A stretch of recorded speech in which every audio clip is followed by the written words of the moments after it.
Miguel Márquez, Vigmar Herrera, Reymar Hidalgo, Elian Villarroel, Sander Araujo, César González, Astrid Nazar y mi persona Ángel Hidalgo. Integrantes de este grupo y participantes del primer año de medicina de la sección 11 de la Universidad Nacional Experimental de los Llanos Centrales, Rómulo Gallegos, y en la cátedra de antropología estaremos hablando de la escuela americana. La idea central era considerar la cultura como una totalidad, como un conjunto de elementos integrados. Esta escuela, en oposición al evolucionismo, planteó una reconstrucción histórica de la formación de estas instituciones basada en los trabajos de campo de los antropólogos.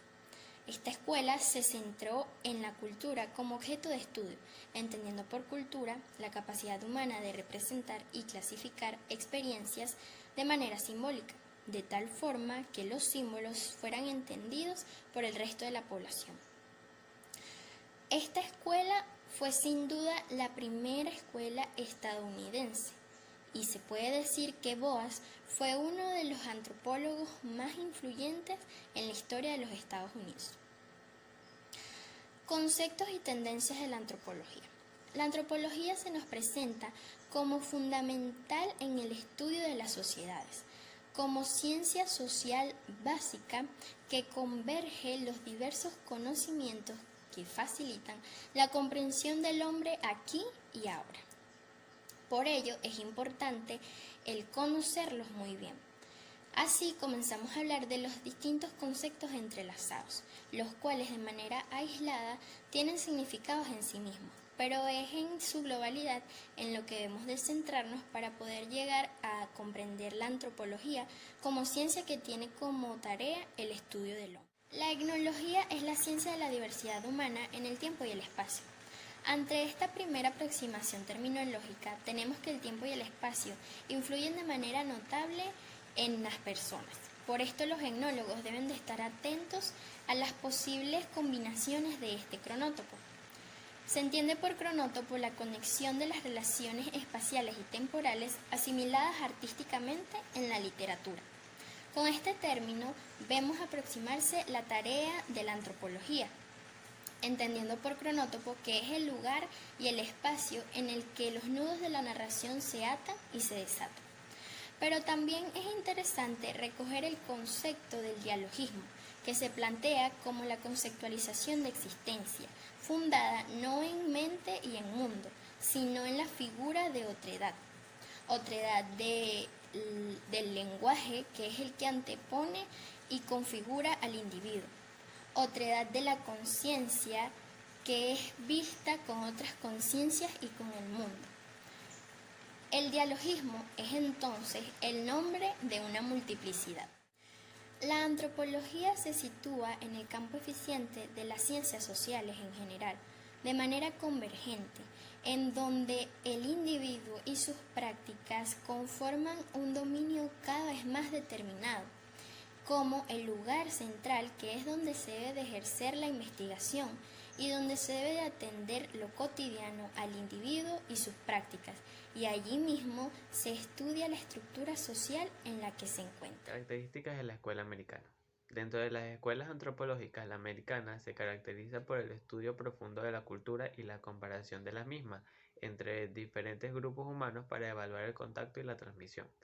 Para estos autores, la clave residía en buscar tanto las similitudes como las diferencias, ya que solo así se estaba en disposición de realizar un análisis riguroso sobre las áreas culturales, así como su expansión y su confluencia con otras. Una cuestión importante que plantea la escuela americana es la pregunta de si existen otras especies que, al igual que la humana, tengan cultura. Esta rama se conoce como antropología biológica. Para ello lo que se hace es establecer una deficiencia concreta de lo que es cultura para mantener y a partir de ahí puedan investigar si otros animales, tal vez grandes simios, orangutanes, gorilas, chimpancés, puedan desarrollar comportamientos que podrían encuadrarse dentro de lo que se llama cultura. De la Escuela Americana de Antropología. Durante la primera mitad del siglo XX, la antropología en los Estados Unidos se caracterizó por la evitación de todas las síntesis teóricas, El representante máximo del particularismo es Frank Boas, quien expulsó de la antropología a los aficionados especialistas del gabinete, haciendo de la investigación etnográfica de campo la experiencia central y el atributo mínimo del estatus profesional. También marcó líneas básicas de orientación que anticiparon el funcionalismo. La idea central era considerar la cultura como una totalidad, un conjunto de elementos integrados. La metodología, por otra parte, buscaba pruebas concretas del contacto cultural y la comparación de rasgos que deben tenerse en cuenta contextualmente. Enfatizaron evitar la limitación de solo enseñar similitudes para buscar también las diferencias. Esta escuela rechazó energéticamente la concepción del evolucionismo, el abuso del método comparativo y el carácter abstracto e hipotético de sus construcciones históricas. En oposición a los evolucionistas, planteó la necesidad de una reconstrucción histórica de la formación de las instituciones basadas en el campo de los antropólogos. Este trabajo proporcionaría, según Boas, un fundamento más sólido para la consiguiente reconstrucción histórica, la cual ya no estaría sustentada por supuestos evolucionistas. Un rasgo sobresaliente del trabajo de campo de Boas fue su interés por la recopilación de relatos míticos y rituales, tomados en sus idiomas originales. También efectuó trabajos etnográficos numerosos, además de la crítica al evolucionismo ya mencionadas. Este hombre consideraba que el evolucionismo inglés tiene un carácter etnocentrista, y según él, ese etnocentrismo hace que el evolucionismo inglés no tome en cuenta la particularidad de las culturas. Además, sugirió que la difusión de comercio, entornos similares y hechos históricos coincidentes pueden crear rasgos culturales semejantes. Tres rasgos, según Boas, se pueden emplear para explicar las condiciones culturales: condiciones medioambientales, factores psicológicos y conexiones históricas, siendo esta última la historia el factor más importante. Principales representantes de la escuela americana. Frank Boas nace en 1858 y muere en 1881, quien marcó unas líneas básicas de orientación que anticiparon el funcionalismo. La idea central era considerar la cultura como una totalidad, un conjunto de elementos integrados. La antropología buscaba conseguir pruebas concretas del contacto cultural y la comparación de ciertos rasgos que deben tomarse en cuenta contextualmente. Por otra parte, se buscaba enfatizar en evitar la limitación de solo señalar similitudes para así poder encontrar las diferencias. Boas tomó de Whistler la noción del área cultural, un concepto que describe un núcleo de influencia. En esta zona amplia se puede observar cómo un rasgo de una cultura puede dejar rastros en diferentes culturas, y es así como se incorporan los elementos psicológicos universales de una cultura. Antecedentes históricos.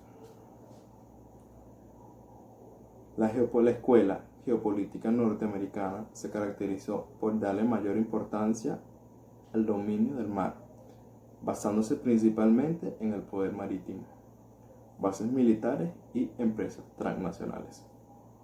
La geopolítica, que por muchos años fue rechazada en los Estados Unidos por cuanto había nacido en Alemania y ésta había fracasado en las dos grandes guerras. Sin embargo, durante el periodo de guerras se aplicaron muchas teorías de lo que hoy llamamos Escuela Geopolítica Norteamericana. ¿En qué consiste la escuela norteamericana? Representada por Speakman, quien dijo: no tiene sentido que ningún país que no tenga radicación o influencia superior a su extensión geográfica. Además, resalta el poder marítimo, para luego influenciar dentro de los grandes continentes.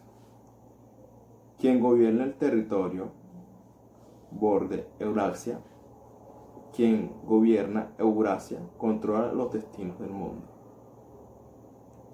La escuela geopolítica norteamericana se caracterizó por el objetivo de dominar el mar para tener más control en los países. Speakman, el destacado geográfico, economista y profesor de Derecho Internacional de la Universidad de Yale, es el mentor del pensamiento geopolítico norteamericano, al expresar que no tiene ningún sentido que ningún país que no tenga radicación o influencia superior a su extensión geográfica. Estados Unidos ha sobrepasado ampliamente este concepto en cuanto a la influencia económica y política de su área territorial, y cada día hay nuevas zonas que sienten el efecto del poderío de este gran estado. Esta teoría se expresa en diversas formas: colocación de misiles en países europeos, tratados militares, OTAN, empresas transnacionales de dominio económico, hasta misiones religiosas. ¿Cómo surge la escuela americana? Esta surge a partir que Frank Boas marcó líneas que anticiparon el funcionalismo. La idea principal era considerar la cultura como una totalidad, mediante un conjunto de elementos integrados. La metodología buscaba pruebas concretas del contacto cultural y la comparación de rasgos que pueden tenerse en cuenta contextualmente. Por otra parte, enfatizaron en evitar la limitación de solo señalar similitudes, para buscar también las diferencias. Boas tomó de Wechsler la noción de área cultural, concepto que describe un núcleo de influencia. Esto es una zona muy amplia en donde se observa un rasgo cultural que dejó su rastro en diferentes culturas. Se incorporan así elementos psicológicos universales de la cultura. Aportes de la escuela americana. Sus aportes fueron enfocados principalmente en la cultura. Las escuelas antropológicas brindan como aporte los distintos enfoques utilizados en la antropología para llevar a cabo el estudio de los humanos en su totalidad. La escuela americana se ramifica en cuatro y son las siguientes. La biológica, que la biológica tuvo como enfoque dos temas principales, que son la evolución de la cultura humana y si somos los únicos seres con cultura. Tenemos la lingüística, que esta se enfocó en la relación entre la lengua y la cultura. Tenemos también la cultural, que esta se enfoca en la evolución de la cultura desde los tiempos bárbaros hasta la actualidad. También tenemos la arqueológica, que esta es la que le brinda argumentos y evidencia tangible a la evolución cultural. Ya sabiendo todo esto, sabemos que la medicina es una ciencia humanitaria y por ende humanitaria, y su deber es curar y prevenir enfermedades. Por ende, esta necesita de la antropología, ya que esta se encarga del estudio de los humanos en sus aspectos tanto biológicos como culturales y socio. Limitaciones de la escuela americana. Para Boas, la idea central era considerar la cultura como una totalidad, o vamos a decirlo de esta manera, un conjunto de elementos integrados. Por otra parte, enfatizaron evitar la limitación del solo enseñar, bien sea similitudes para buscar también las diferencias.